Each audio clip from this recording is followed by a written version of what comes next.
It's your boy Neeks, back with the Premier League weekend review. And what a weekend it was.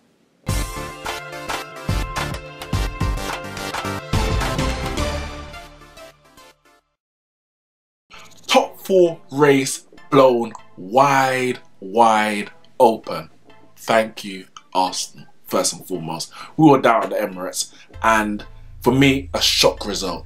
And probably a shock result for a lot of Arsenal fans and neutral fans, and of course Chelsea fans. A lot of Chelsea fans were very confident going into this game.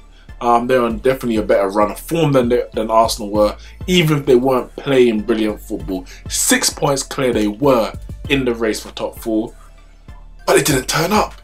They did not turn up at all. I think they had one shot on target in the whole game. Granted, they hit the post once.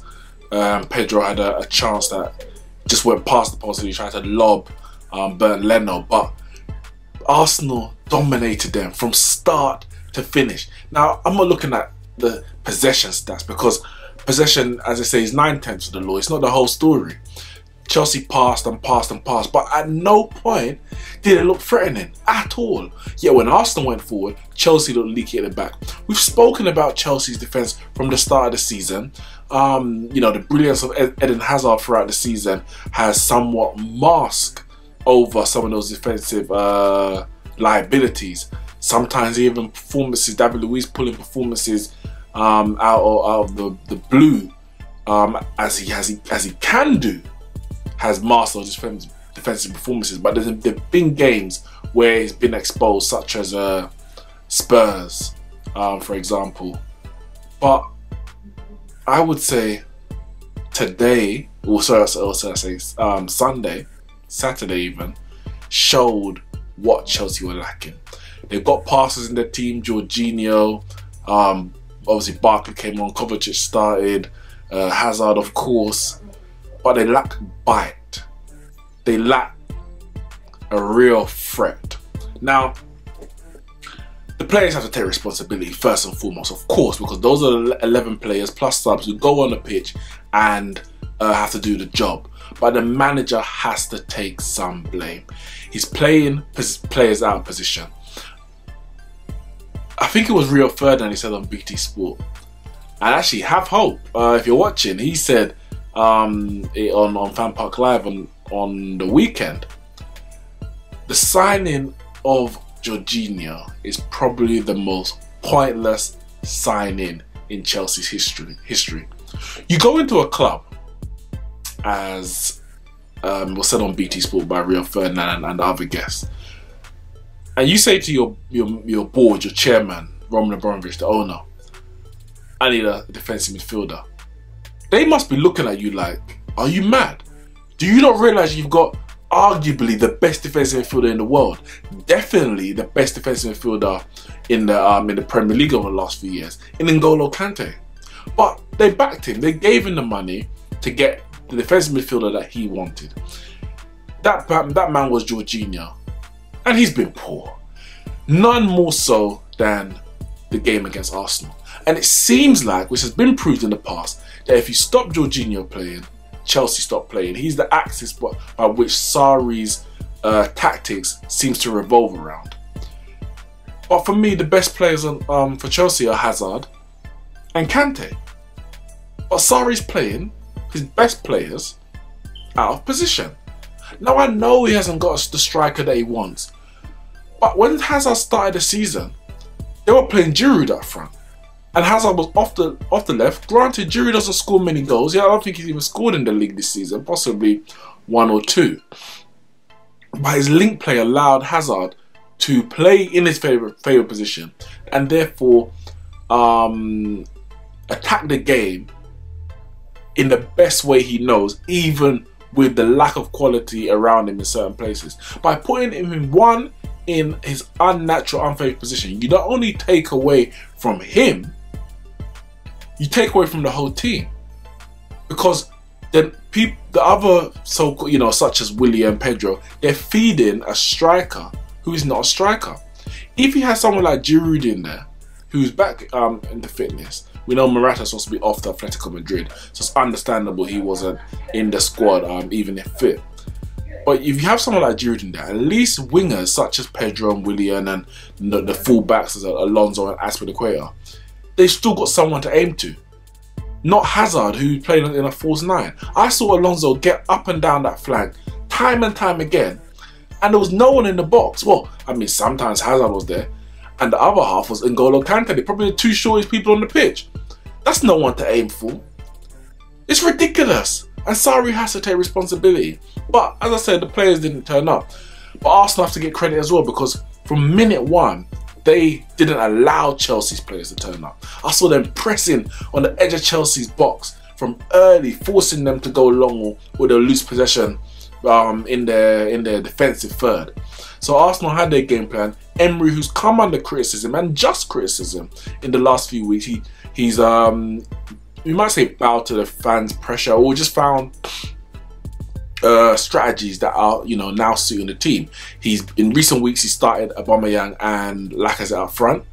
Lacazette scored a brilliant goal against Chelsea. Kepa arguably could have done better. He did go in at or very near to his near post, if not in between his near post, but it was at his near post nonetheless, even if it went above the keeper. But it was a very good turn and shot with power from close range, so I'm not going to have too much blame on Kepa. Koscielny's goal, very lucky, came off his shoulder, looped past the keeper, but that goal was threatening. He had a chance, another chance, which he should have scored from about 3 or 4 yards out, headed straight at the keeper. Chelsea just looked vulnerable anytime the ball was in and around the final third. Emery also played a diamond formation, so went back to a back four with Bellerin and Kolasinac as the full-backs. Xhaka sitting with Torreira, Guendouzi and Ramsey at the head of the diamond behind the two. And I think I'm not gonna say it surprised Chelsea, possibly did, but it proved very successful. That's the bottom line. And Chelsea were unable to counter it. Sarri waited way too long to bring on Giroud. For me, 2-0 down, you should have made a substitution at half time. We know Emery's done that a lot, and this has worked for Arsenal. An ex-Chelsea and also ex-Man United manager was very known for that, Jose Mourinho. You don't wait for that. You can see the pattern, how the game's going. And Chelsea just lacked all game, didn't look threatening. At no point did it look like they were going to get back in the game, and they didn't. So what does that mean for the top four? It means that Arsenal are now only 3 points behind Chelsea in 4th place. Chelsea, who started the weekend 1 point actually behind Spurs, who are sitting in 3rd, but we're going to get onto that. The other team outside the top 4 fighting to get in, who have also now closed the gap to Chelsea to 3 points, is my beloved Manchester United. 2-1 winners at home to Brighton. First goal, penalty from Paul Pogba, won by Paul Pogba. Some may say soft, you know, it wasn't a crunching foul or anything like that, but for me it was a foul. He was lent on and you know, tackled unfairly by the defender, and he stepped up. Bit of his stuttering run, as he seems to do. It wasn't as long as I've seen in the past, thankfully. And one quick joke, boom, pass button, who went the right way, but he couldn't stop it. 1-0. And Rashford, that boy again. The guy is on fire. He's on form. The boy is a talent. Dalot down the left flank, passed it inside, and he had a quick feet and cut inside the defender, and from, I'm not going to say an impossible angle, but from a very tight angle, curled it into the far corner, past the Brighton keeper for 2-0. Man United had other chances throughout the game, that half, and into the second half. Lingard, probably the best of those, wicked cross from Rashford to the back post. Sorry, to the back post that Lingard couldn't connect with fully. That would have made it 3-0, game over. Martial had a couple shots. Pogba, I think Pogba, oh yeah, the overhead kick that was blocked by one of the defenders, which was on target. But then Pascal Gross brought back Brighton back into it late, or midway, shall I say, into the second half. And Man United had to ride, I wouldn't say a storm, but you know, nervy moments as they aimed for their 7th win under Oli. It came, 7 wins in a row, and obviously still level on points with Arsenal, still sitting in 6th, as the fans will stay, still 6th, but the gap is closing to top 4. So as a Man United fan, that result from Arsenal was brilliant, because we're not aiming for 5th. Yes, to get to 4th, you're going to have to pass 5th, but to get to 4th, you need to close the gap to 4th, and Chelsea are the team in possession at the moment. So that race is wide open. The other team in that battle, who are sitting in 3rd, some Spurs fans are saying, don't include us in your battle. You three can battle out for that position. But you played Fulham in the derby, and Fulham played very, very well. Ryan Babel making his first start in the Premier League since obviously he was playing for Liverpool. His first start for Fulham, and he looked lively. Llorente came in for Spurs. Obviously they've got somewhat of an injury / absence crisis. Son at the Asian Cup. Harry Kane out for a couple months. Sissoko injured. Dyer, he actually just returned on the bench. Davinson Sanchez come back in the last couple of weeks. He started today. Dembele off to China, and Lucas Moura's also out injured. So they've got a bit of an issue today. And Llorente, the guy who came in for Harry Kane to score the goals, did score an own goal in his own net. Wicked corner from Seri. Well, I say wicked. He did put some good corners and some crosses today. That one came in very quick. Llorente should have done better. Tried to clear it. Came off the inside of his foot into the goal. 1-0. Fully deserved, and Fulham played very well throughout the game, to be fair. Could have went 2-0 up. Mitrovic had a goal disallowed, correctly so, for offside, after a Schürrle shot was parried by Lloris. Lloris, who had a good game actually. He came under some criticism for the goal that Rashford scored at Wembley, his positioning, but he made some good saves today to keep Spurs in the game, or keep the score down. Then Ali popped up in the second half. Good cross from Eriksson at the back post, make it 1-1. But it looked like that whole gap and the fight for top 4 will get bunched up even further. But in the 93rd minute, Harry Winks, it was not Harry Kane, Harry Winks stepped up. Brilliant cross from Nkudu, who came on as a late sub. Wicked cross to the back post, and Harry Winks with a header into the goal. 2-1 to Spurs, and they keep their gap to, actually they extend their gap to Chelsea to now 4 points in that battle. Other games on the Saturday, actually the first game we had was the early kickoff between Wolves and Leicester. Brilliant game, brilliant way to start the weekend actually. 4-3 in the end. It ended to the home side. I knew it'd be a close game. I think I did predict Wolves to win. I think I said 2-1. Can't completely remember. I think it was 2-1. But that game had everything. It was brilliant, absolutely brilliant game. And Claude Puel must be pulling his hair out. His team has been accused of being very boring. This game was anything but boring, but they couldn't defend for love nor money. The defending in that game was atrocious. Probably didn't help that Harry Maguire was carrying an injury midway through the first half, and then actually came off injured in the second half, just after half time actually, yeah. But Leicester, the Wolves went 2-0 up before half time. Diogo Jota and Ryan Bennett with the goals. Demarai Gray scoring just after half time to make it 2-1, and then a Connor Cody own goal made it 2-2. But it wasn't done there. Diogo Jota, brilliant pass over the top from Ruben Neves. Diogo Jota took it down and threw Kasper Schmeichel to make it 3-2. But Leicester thought they got back to 3-3. Wes Morgan powered in a header from a James Maddison set piece, a free kick I believe it was, yeah. And that made it 3-3.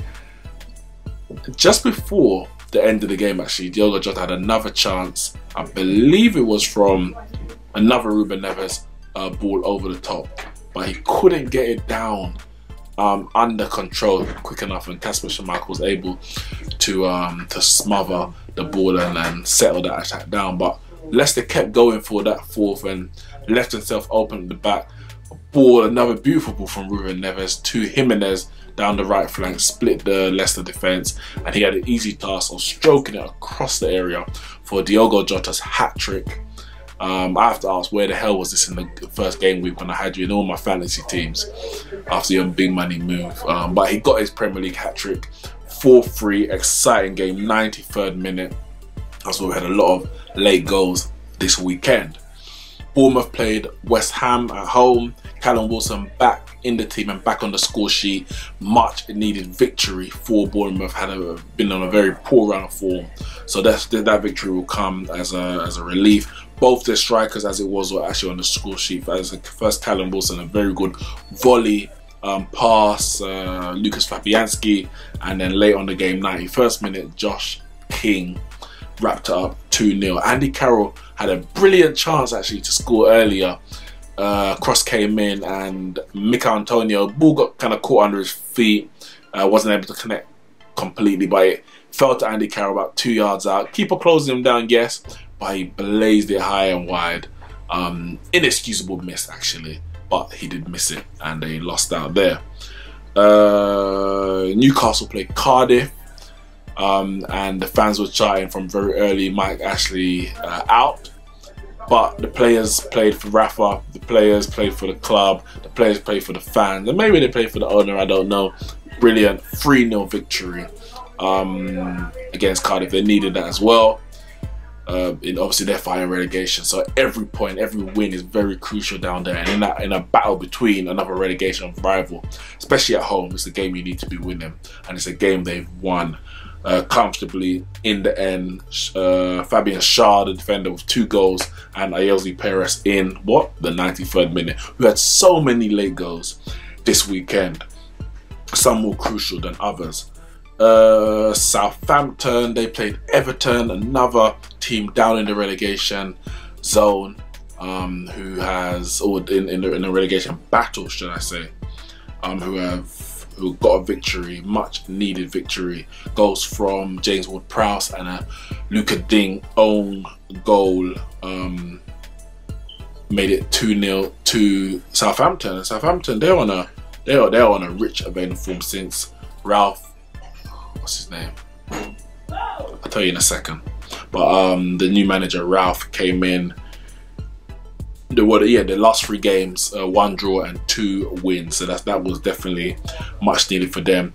Gylfi Sigurdsson got a goal back late in the game, but it wasn't enough to get Everton any points. Everton are struggling. I did speak about that in the preview, and I'm not going to say where the next win coming from, but because they won previous week against Bournemouth, but they just not seem to be clicking as Marco Silva would have hoped. Ralph, who's in slack? No, I don't know how to say it, man. I don't know how to say it, and I'm not gonna try. Disrespectful to the guy. The worst game of the weekend was no doubt Watford versus Burnley. 0-0 it finished, but it's a point that I guess Burnley would take, all things considered. Keeps them 3 points above the relegation zone. So I mean, away from home, I think you can't really complain about that. And on to the title race.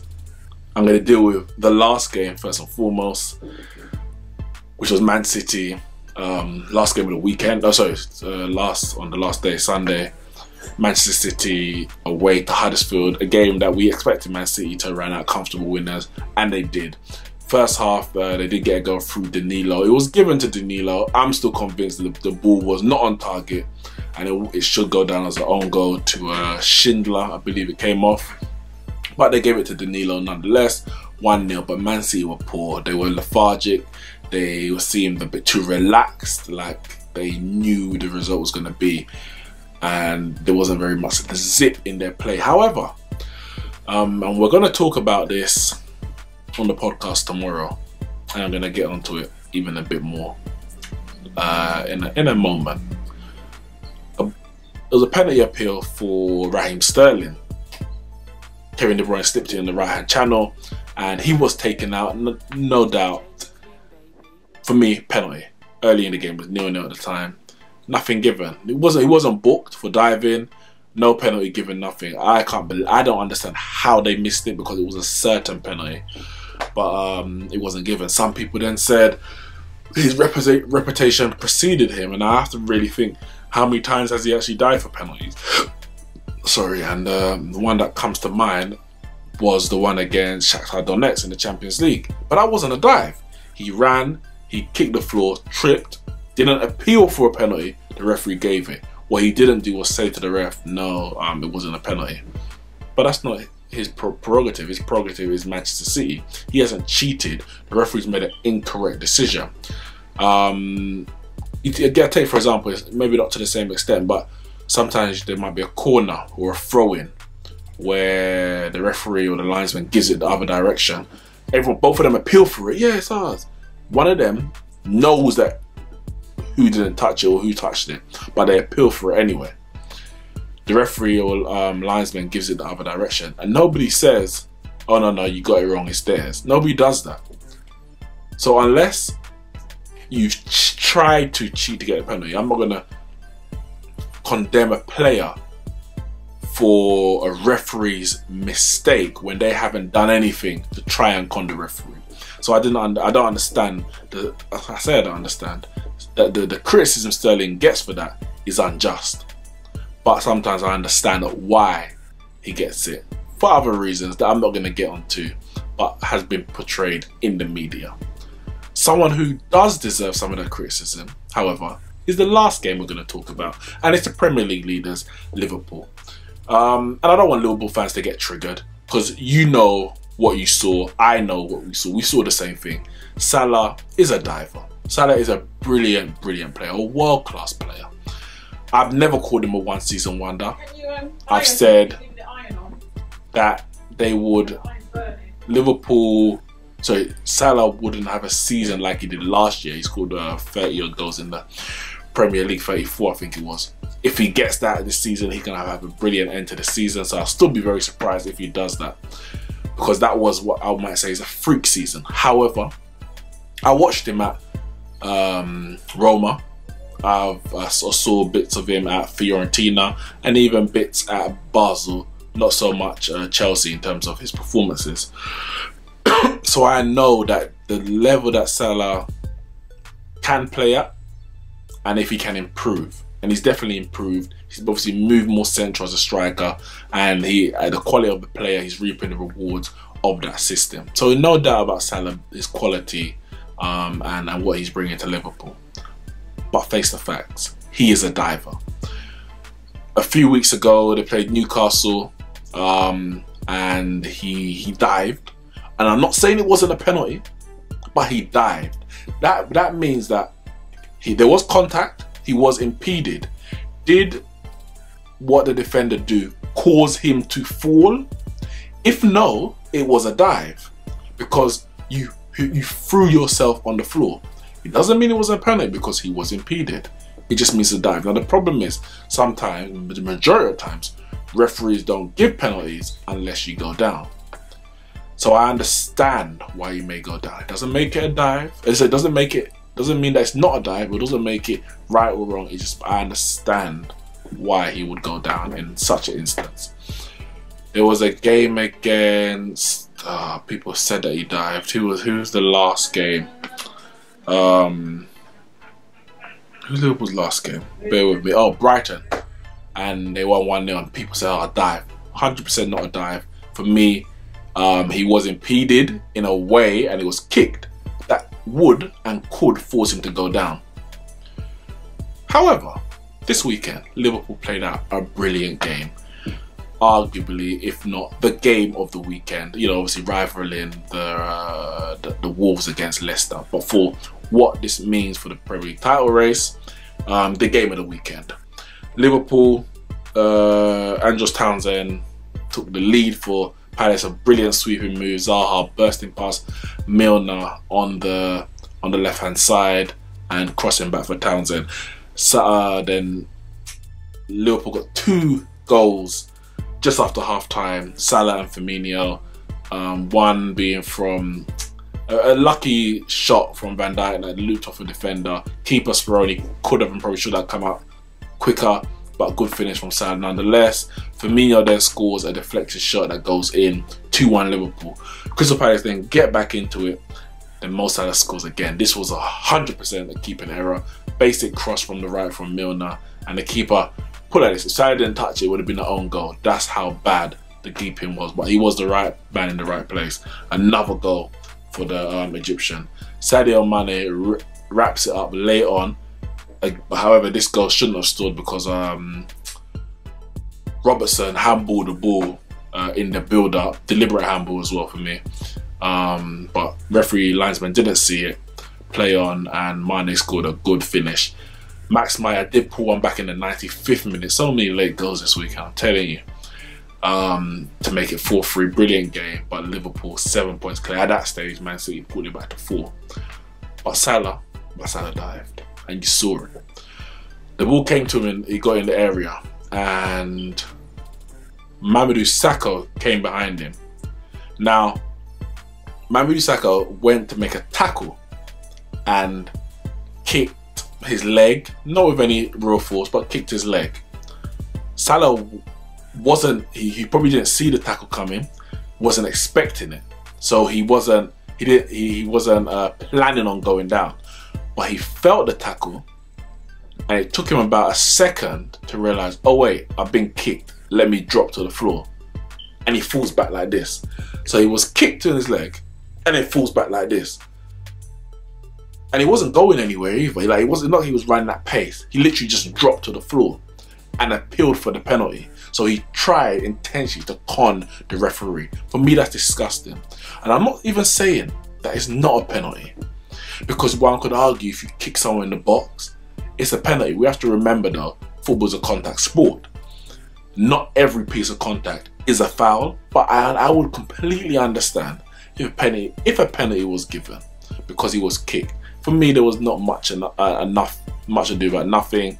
I wouldn't have given a penalty. You play on in that situation. But Salah took a second, realized he was kicked. Oh wait, let me go down. That's disgusting. Like, if you're gonna do it, at least do it good. That's ridiculous. And I think the only disappointing part about that is that, one, he wasn't booked for it. Was he booked for it? He may have been booked for it. Let me double check. Sorry. No, he wasn't booked. So that's the disappointment. He wasn't booked for it. It just said no foul. He wasn't booked for it. And two, the rules as the FA go, there's not going to be any retrospective action, because there's only retrospective action if you successfully con the referee. He's dived, the referee didn't punish him as he should for a dive, and there's going to be no retrospective ban, which means that he's got away with it. We didn't get the penalty, but he's got away with it. So then next week or the week after, he'll do it again, because there's no punishment. But we're going to get onto that in the podcast, which we are filming later today. However, Liverpool, they've done what they need to do. Crystal Palace are a bogey team to them, but they overcame that. It's funny because obviously we've praised them on the defence so much. I think they only conceded like 3 goals in how amount of games at Anfield, and then they conceded 3 in one game. But they had the firepower of the front 3 to see off the challenge of Crystal Palace, a game that Man City lost in that fixture against Crystal Palace in December. Liverpool overcame that, so the gap is still there. They are leading. They are the favourites, but it's a long way to go. Let me know all your thoughts on the weekend's games. Make sure you check out the rest of our videos, and look out for the podcast, which is coming out this week on Wednesday, and I'll see you soon.